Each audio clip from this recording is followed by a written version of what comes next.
o'clock in the afternoon, in-approve ti Anbank. Iti full recognition iti University of Abra. Awanan ti naragragsak ng siyakon, may panggap ti dito'y masakbayan ti agtutubo dito'y probinsya de Abra. Ito nagsublida ng klase nung bigat, UA danto nagsublid. Ipanakilunay ni Congressman J.B. Bernos nga opisyal na di Abra State Institute of Sciences and Technology ket nagbalinen kas University of Abra kalpasan di formal conferment to Commission on Higher Education iti university status na. Malagi pa July 23, 2021, idinapirmaan di Republic Act 11574 when the conversion ti ASIS iti University of Abra. To sign by the President of the Republic the law that created the University of Abra.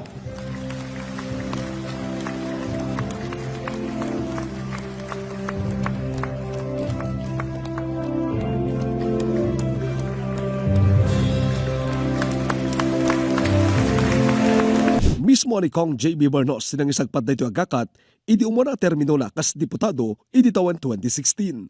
Pimasay idi iti Kongreso ngem sana naggaraw iti Senado, aging ka in-refile na idi taon 2019, kaya nagpada na aprobaran iti BICAM, aging ka napirmaan kas lintag idi 2021, ngem sana nakatendar kalpasan na nakaptan idi ti COVID-19. But unluckily, sana ka nakapan di jay. Kasi nakasistricto iti. That was pandemic nakasistricto iti. Nagpositibak man ti ko iti. Ti COVID din. Nagpositive for the second time around. Automatically, nagbali ng University of Abra di jay UA by virtue of the law. Kasi kinancel na di jay yan But, di jay kumbaga paganurutan ti Commission on Higher Education, they have to comply with a lot of requirements. GNT extension, kada adu nga requirements ita.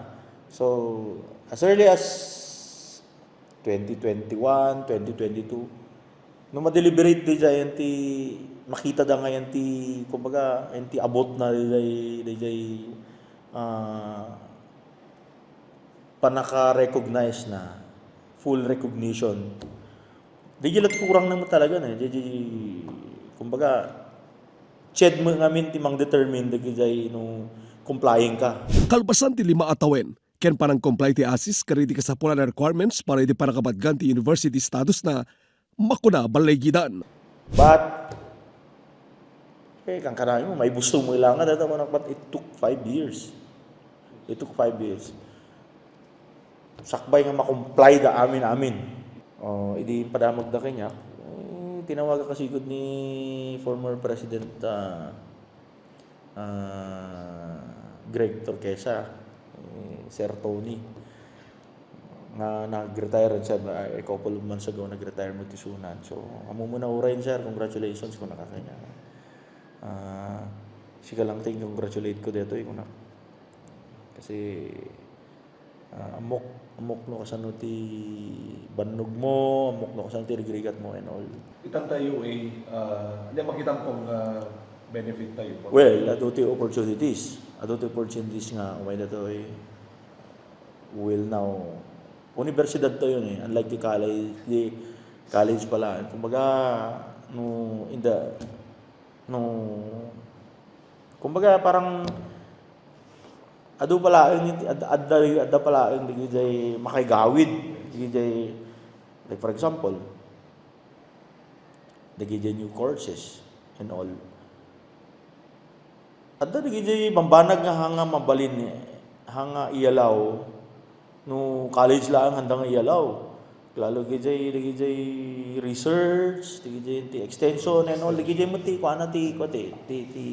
UA ngamin dati formerly Lagangilang Agricultural College to ASIS. Ginga nagbaling nga UA. Kalikagom ni Kong JB kadwa ni Kong Ching Bernos, iterado pa'y pagsayaatan iti universidad. Malaksid iti panakapasaya ng struktura ken pasilidad ti UA iti main campus, Banggit Campus, ken Labas Campus, manamnama manayuran ti Pilar Campus. Kid daw na pwede parang nayon ti dua kurso iti universidad. Last night, excited ang kami nuna eh. Kung kunak. So, mainly dati probinsya agricultural school mo dito eh. So, kinyak. I am a frustrated veterinarian ngamin eh. So nga, ti damong in request ko kani kadigitay agribeng nga tagad ta UA, data UA. Ikamakam tayo man no next school year ket aglukat tayo ti veterinary medicine course. Dito ay parang School of Veterinary Medicine. So, DJT number 1. But I was browsing at the comments of dito'y social media met dirabi kan tatay bigat. Nakita kaya nga kaya da ka nursing. Well, di nursing kami kanagaduti opportunities abroad. So mawatak met. Well, damot nursing dito eh, but private. So I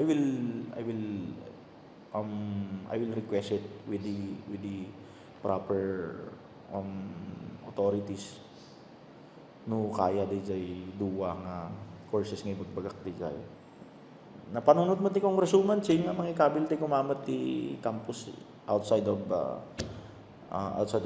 in addition to these 3 campuses ko na. So kinita tayo nunya ti kasayatan. So di Pilar. The ongoing di jay jaka mo nunya ti pamayanda, but this year malpas day buildings nga mararamid di jay. Malpas day yan, and then into next school year mag-open di jay Courses. jak mo di jay ibagbagada at adalin damat eh.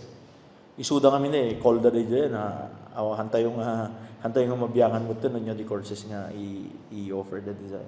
Manamnama meten ti Jaya libre review para ti criminology and social worker licensure examination. Pagyamanan ni Kong JB dagiti amin na kaprobinsyaan, iti balegi dagiti rapaapda ni Kong Ching, iti banag ti edukasyon ang may isa kaniti top priority da. Nagyaman na ti si bubugol nga probinsya ti Abra for this wonderful opportunity nga inkabildak ditoy tapno tuntunag dagiti nakaibatugan nga pagsayaatan dagiti ubing dagiti sumarsarong ng henerasyon ditoy probinsya ti Abra. So ulite kagyaman na kada kayo po nga kaprobinsyaan for ti datoy oportunidad nga intedyukin niya nga agserbi nga kas diputado yo. Serbi nga congressman nyo, tapno matuntun ko dagiti rebeng na nga may sagot para kadagiti sumarsarong ng panghenerasyon, kadagiti kapututan tayo. Naglalo ti banag iti edukasyon. And lastly, agyaman ako ni Apo Diyos. Ta pinatgan na amin nga rapaap, pinatgan na amin nga karkararag. Tapno matungpal dagitoy nga rapaap tayo. Archie Lorenzo, Balitang Solid North.